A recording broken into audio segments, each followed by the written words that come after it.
This train operates within permitted speed standards, reaching speeds between 30 and 45 kilometers per hour.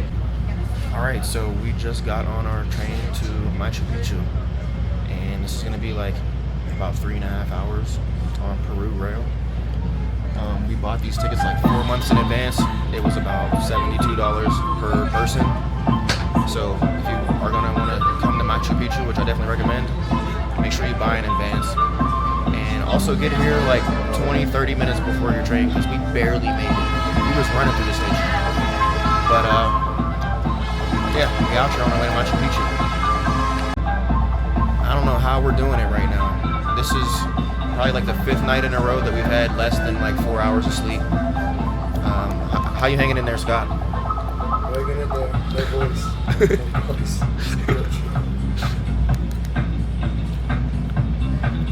But we've been planning this trip for a while, so no matter like how I'm feeling, I'm gonna make that sacrifice to get my ass up and go see something. So like, comment, subscribe. Your boy's suffering for the content. Let's go.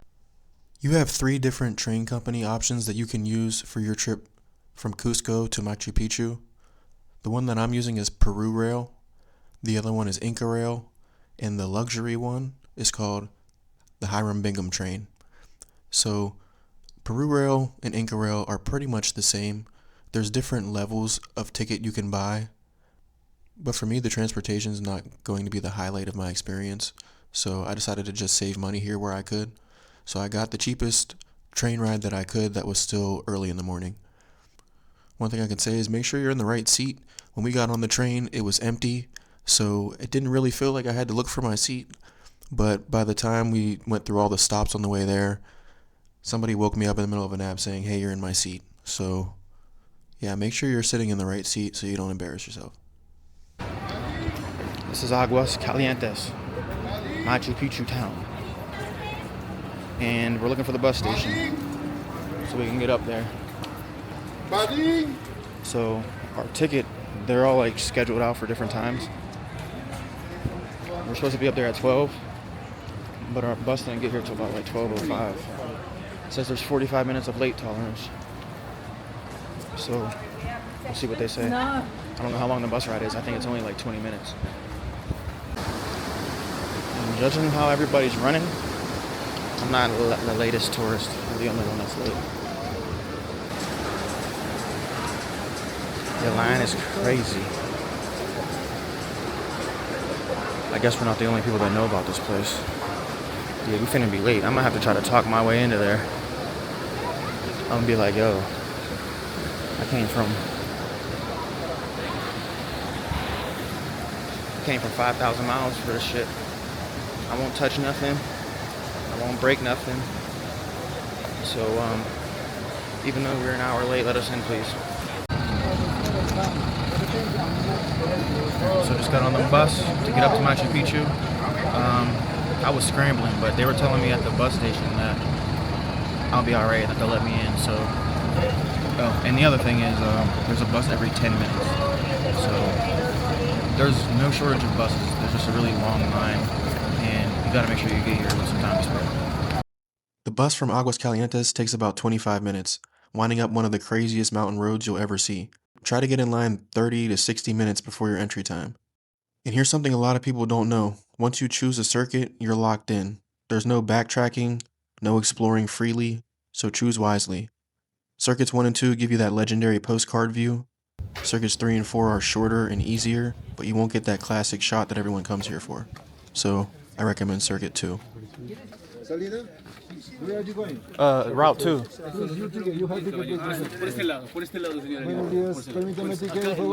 So this right here, this is the moment people dream about. The guardhouse viewpoint. The classic Machu Picchu angle you've seen in every magazine, every postcard, every Instagram shot. If you're here early, the mist slowly rising off the ruins makes the whole place look unreal. This is where you take the photo.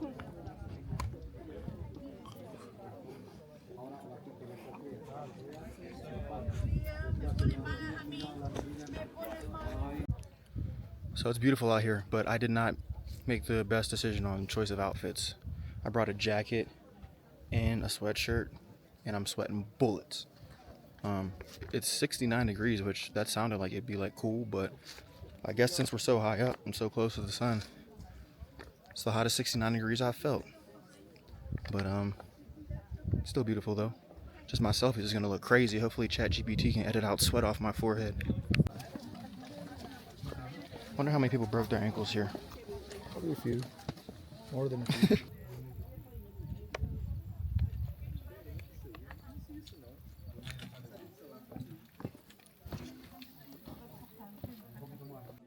Make sure you bring water. I couldn't find any once I got up there, and I was struggling. Also, if you have less melanin than I do, bring some sunscreen. And one other thing that nobody talks about is your shoes. Make sure you bring some type of shoes with ankle support because there's a lot of cracks and divots and places that you can roll your ankle up here. So, shoes or hiking boots, definitely recommended. Alright guys, so when you come to Machu Picchu, you're gonna be tempted to take pictures as soon as you step in. But that's where it's like super crowded, you're gonna have to wait. Everyone's trying to take pictures. If you walk for like 5-10 minutes, you're still gonna get amazing views. And it's just way more calm. You have way more time to take your pics. Like look. It's just me and the homie out here. We still got the views, but we don't got anybody in our pictures.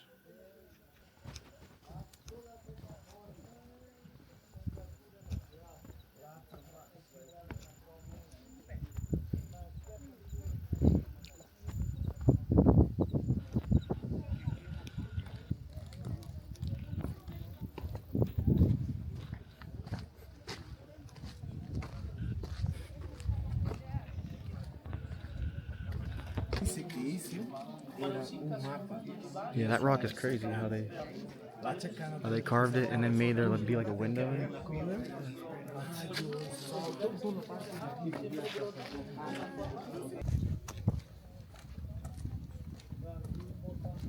Man, I thought there was gonna be llamas up here. I mean alpacas.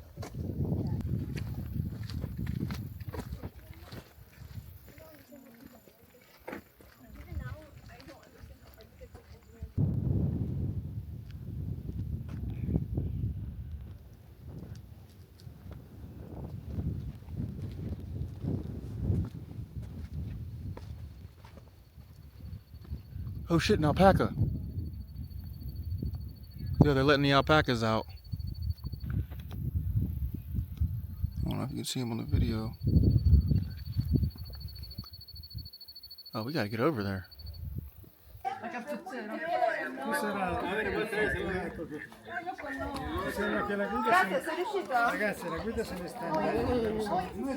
Way bigger than I thought they'd be. Yes, the llamas are real. No, they're not paid actors. And yes, they will photobomb you if you get too close. But don't grab them. They're chill until they aren't. And they're a lot bigger in person.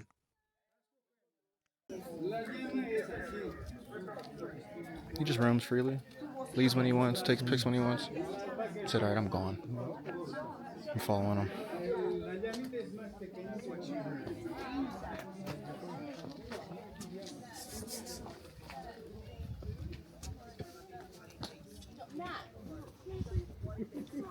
Te fai così con la... No, non devi cagare.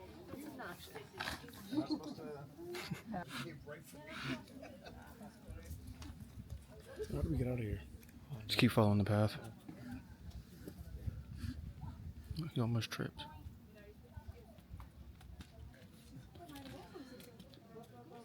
You really just run free? They don't hurt anybody? They're so big.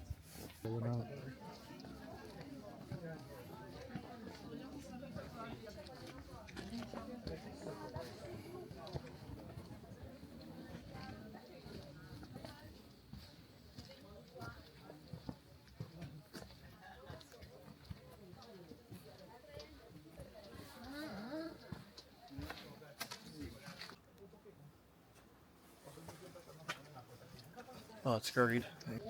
With like everything being made out of rocks, there's so many ways to like break, roll, or slip or twist your ankle out here. This ain't bad right here, but there's just sometimes there's like uneven rocks and your foot will go onto it and slide to the side and you're like, oh. I'm injured. So, I mean, there's older people up here. I've seen them, but I really don't think that, like, if you're not in shape, then this is gonna be tough because you're really high up and there's a lot of walking on uneven ground. But just gotta be prepared for it. And also, I'm wearing like Nike Dunks, so like maybe if I had on some like trekking shoes or some hiking shoes, have more ankle support, but or some boots. Just make sure you come prepared.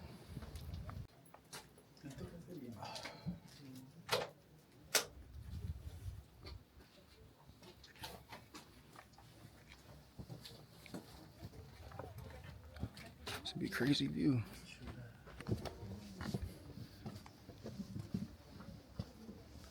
If you put your foot in the wrong spot here, ankle's toast.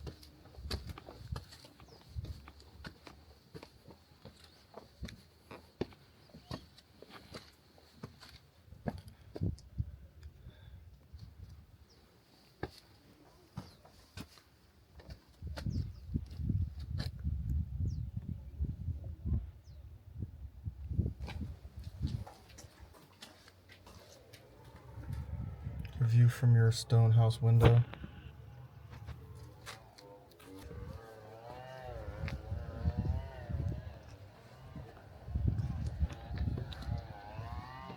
What is that drilling? Or is that like lawn mowing?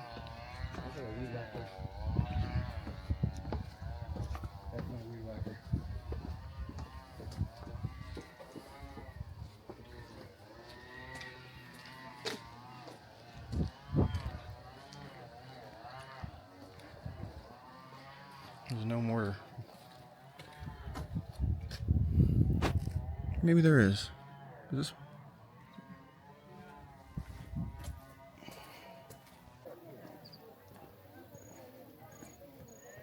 The Peruvian mosquitoes get you? It was on me.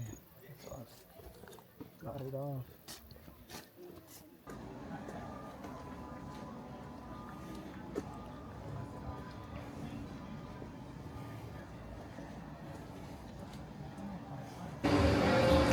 I'm back in Aguas Calientes and I'm about to try a alpaca burger, and I'm also about to try baked guinea pig, also known as koi.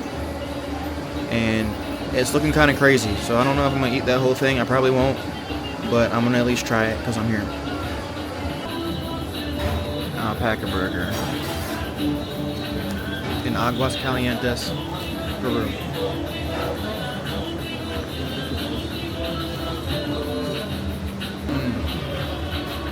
Not bad, but I think I might like beef better.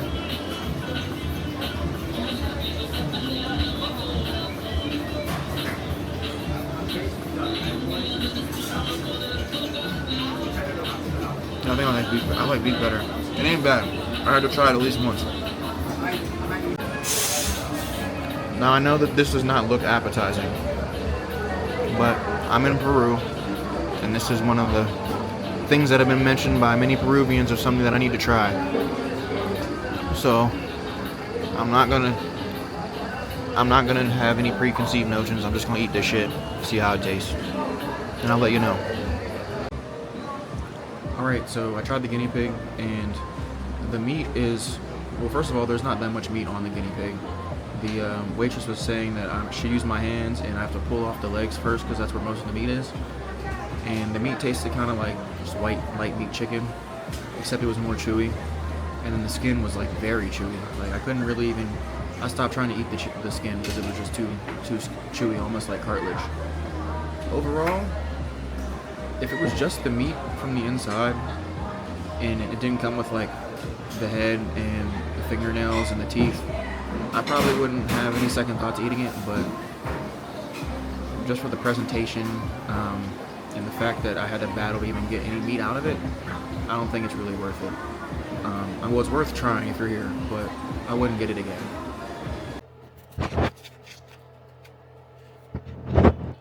Alright, so I just got back from Machu Picchu.